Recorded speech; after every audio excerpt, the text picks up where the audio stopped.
Hello, and welcome to Around the Political World with John Rothman. I am your host, John Rothman. If you're a fan of the show, make sure to hit the follow button on the top right of Apple Podcasts, Spotify, or wherever you are listening at this very moment.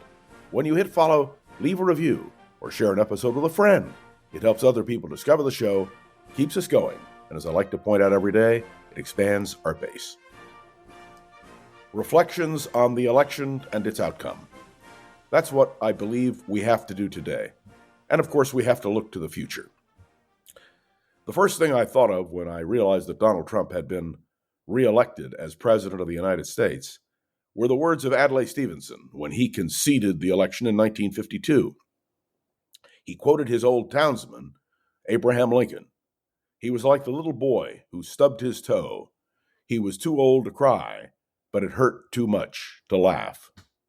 That was very much the sentiment of many who were concerned about the outcome of this election. And of course, we can also remember the wise words of Alf Landon, who, when conceding the presidency of the United States in 1936, quoted the story about the Kansas tornado and the old fellow and his wife who'd gone into the shelter, and the tornado had passed, and the shelter door opened, and the old man went up and looked around, and his wife found him on the ground, laughing hysterically. "What are you laughing at, you old fool?" she asked the farmer. He said, "The completeness of it." And finally, I am reminded of the story, the cartoon, which was drawn by Herb Bloch, the great Washington Post columnist, who, after Nixon's victory in 1968, very distressed by that victory because Herb Bloch had portrayed Nixon as a dark figure in all of his cartoons, had Herb Bloch's barbershop. Nixon, remember, had heavy growth on his face, constantly had to shave, and Herb Bloch had Herb Bloch's barbershop, and Nixon in a barber chair, and the comment, "One clean shave for America's next president." Those are the ambivalences I think many of us feel this morning.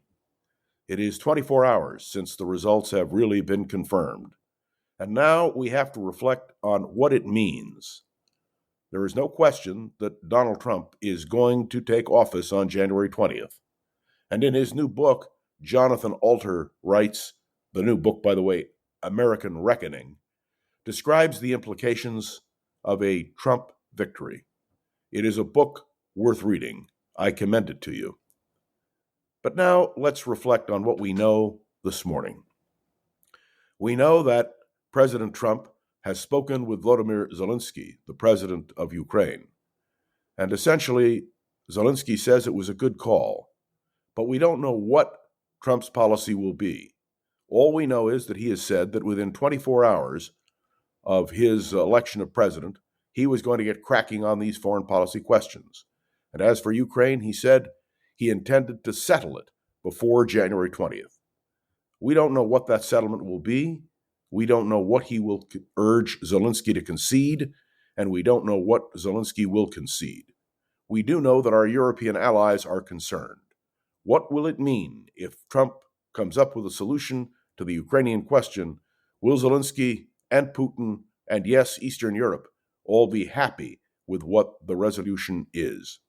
We know that the Germans have said they will continue to support Ukraine. But, what if Trump pulls it off?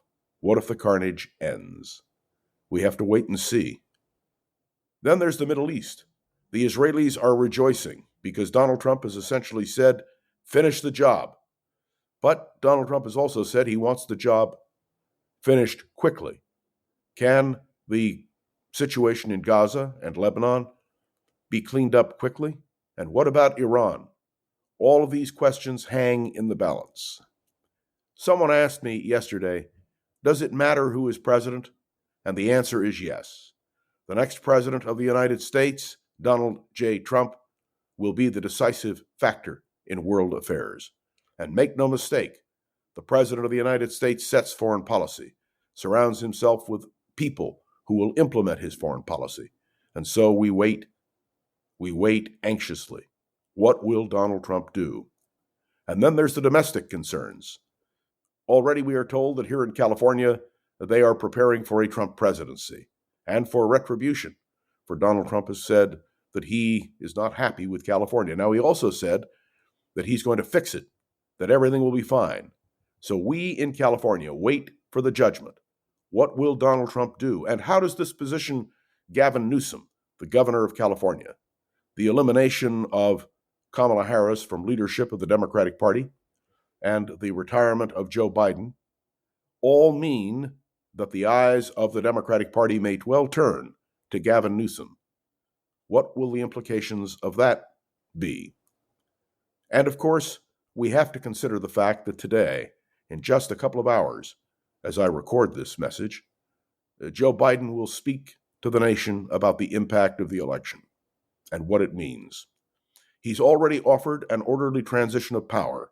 He has invited Donald Trump to the White House, and he has said the traditions of our peaceful transfer of power are critical, something we did not have 4 years ago. So we watch and we wait.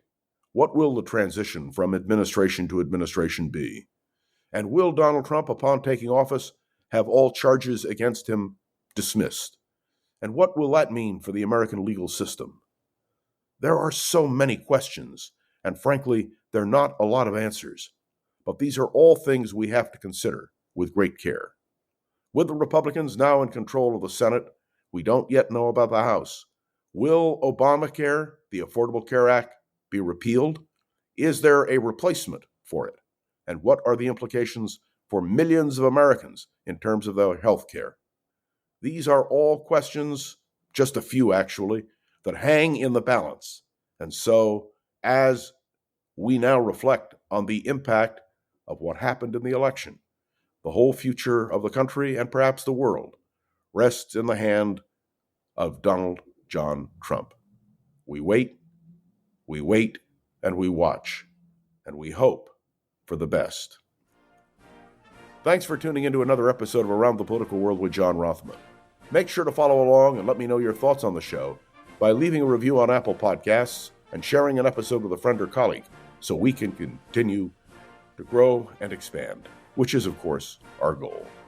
You can interact with me by going to Facebook or LinkedIn, and of course, my deep appreciation to the wonderful producer of this podcast, Gogo Zoger. I am John Rothman. We'll see where we are tomorrow morning, right here on Around the Political World with John Rothman.